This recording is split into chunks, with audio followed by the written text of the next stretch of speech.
Atención, Luis Abinader.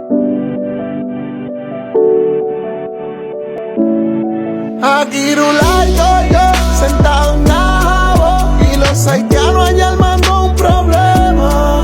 Se van a meter todos, no van a ver entre todos, y nada más hay dos guardias en la frontera, en la frontera.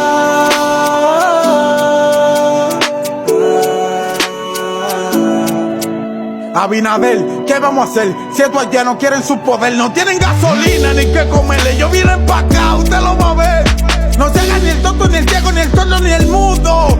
Ellos vienen pa' acá, solo están esperando el momento oportuno. Hay que ayudarlos ya, no tienen comida.